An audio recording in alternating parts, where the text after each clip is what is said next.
currently a law student, and I'm here with Representative David Dreyer. Hey Tamesa, thanks for joining us today. Thank you. So Tamesa and I are going to talk about open records. Open records are very important to me. As a state representative, I use open records to find out what parts of our government are doing and whether they're doing the right thing. You don't have to be a state representative to do this. Anybody can send it. So we wanted to talk about why to do it and how to do it. Okay. So I guess to your first question, why would somebody want to do an open records request?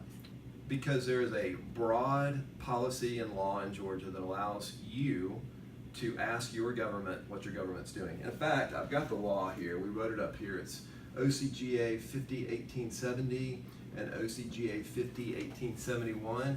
I know that sounds a little convoluted, but you can just Google it, and the language that I'm about to read you will come up. It says, the General Assembly finds that the strong public policy of this state is in favor of open government.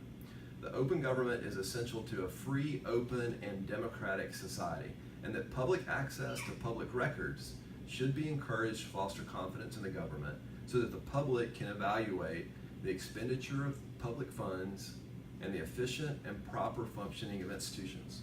So if someone has a question on, say, what the governor is doing, what the Department of Corrections is doing, or any other branch of the state or local government, this open records law allows you to make a request and is required to give you an answer within 3 days, which is kind of cool, right? It is kind of cool. I actually did not know that. I don't know how to pull an open records request or why anyone would want to do it, so that's really helpful to me. Great. So what is the process for doing an open records request? There's a lot of ways to do it. You just have to actually cite the open records statute and ask for the documents you want. Right here at law.georgia.gov/open government, you can go there and click on a link and it'll give you a sample open records letter with the language.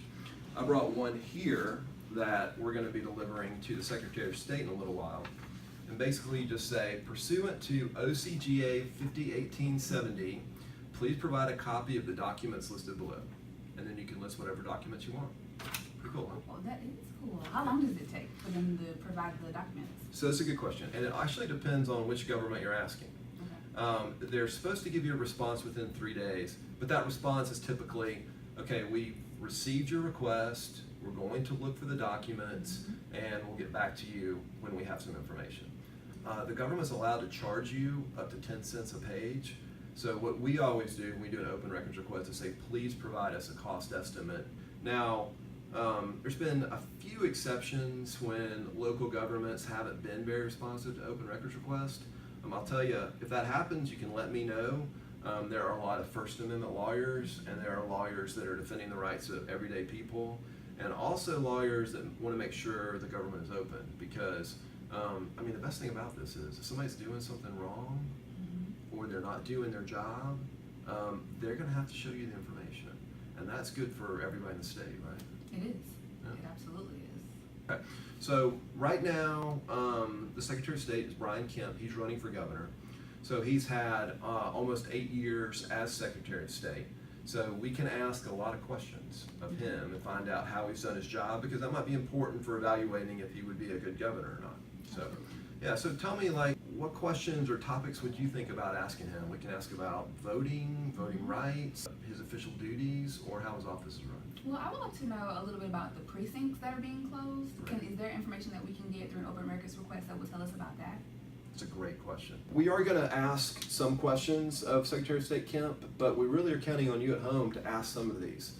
It's very easy. You go to the link, you just use that one sentence introduction, and then you just list some of these topics, and they are required to respond to you. So one question could be, how many precincts closed in 2018? There was a Supreme Court decision called Shelby that overturned a key portion of the Voting Rights Act. And since that's happened, there has been an incredible number. I think it's over 900 precincts have closed in the Deep South. And that's concerning since that protection of the Voting Rights Act is not there anymore, and you've seen the result, right? It definitely is concerning. Mm-hmm. And it's in areas of color, so it's That's exactly very right. concerning. So what else do you think? What else should we ask Secretary of State? Well, I find it interesting that he has a lot of control and power over everything that's going on with the election as the Secretary of State, and he's also in the race. He's running. So how can open records help us answer questions about that, or how much access he has, or what's actually going on while he's there? Yeah, that's a super question. It's hard to ask a why question, and it's sometimes hard to ask policy questions because the law is there. Ask any question because you'll get an answer, and if they can't give you an answer, then they can't give it to you. But let's think about conflicts. You know, if you're in a private company, and there's a potential conflict of interest, especially when it involves finances, you're managing a company's money, they have to have a written conflict policy. So here, Secretary of State Brian Kemp is in charge of all the voting in our state, and he's going to be on the ballot running for governor. So what conflict of interest policies apply to Secretary of State Kemp in the 2018 election? The thing about it is, if someone wants to hide the ball, they're going to look for weaknesses in a question, and they're going to try to evade those questions. So one way around that is to ask a lot of questions, and to ask each question a different way. So, you know, in addition to conflict of interest policy, we want to ask what rules and regulations also would govern Secretary of State Kemp as he is overseeing the election. We could ask what Secretary of State Kemp duties are in overseeing the election. Let me throw out one more that I'm thinking about. Secretary of State Kemp is a full-time government official while also campaigning for governor. For every month in 2018, how many hours has Secretary of State Kemp worked as Secretary of State, and what duties did he perform during that time?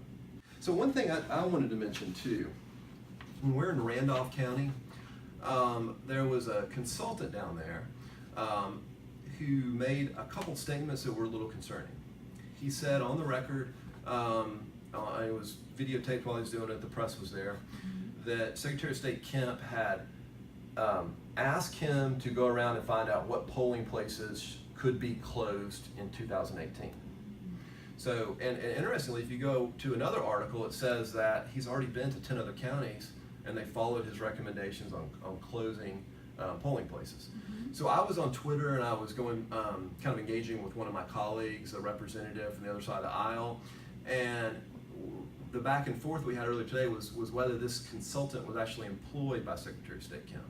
And employed is a broad question. It could be employed now, it could have been employed 3 years ago, and there's a lot of different things. So, but we do know there's a connection between Secretary of State Kemp and this consultant, and we want to know if there was any official employment capacity. So I wrote this one out.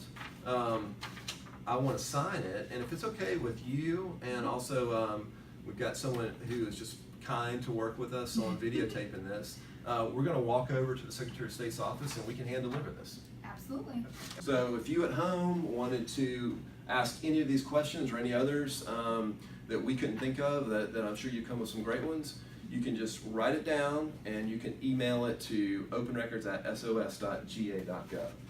Some really comprehensive questions, and I'm really glad we have this open record system that allows us to get at least to some of the answers of it. Yeah, no, thank you. Thanks for your interest in this. So I'm going to sign this, and we'll just keep that going, and we'll walk over across the street if that's okay. All right. Okay, great. So while we're on the Capitol, we'll talk a little bit about what we do here. These are all committee rooms. This is where we vet our legislation. Every single bill there's always discussion on it. That's exactly right. It goes into committee in the House, and it goes into committee in the Senate. So we get a really good chance to keep going on this one.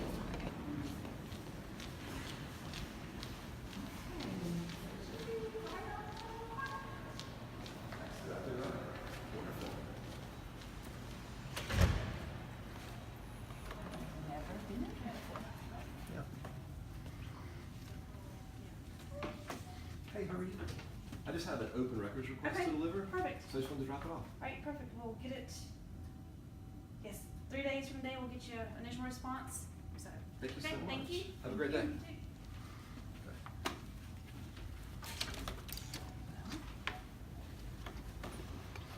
That was pretty easy. It was pretty easy. So again, I put my contact information on there, so they will most likely email me. I would love to, once we get a response, maybe do another little short video and we talk about what information we got. Okay? Absolutely, I'd be willing to do that. It was a pleasure. Thank you for joining us today. Thank you. I've learned so much about home race. Thanks to our wonderful camera person. We'll do this again another time. Thanks.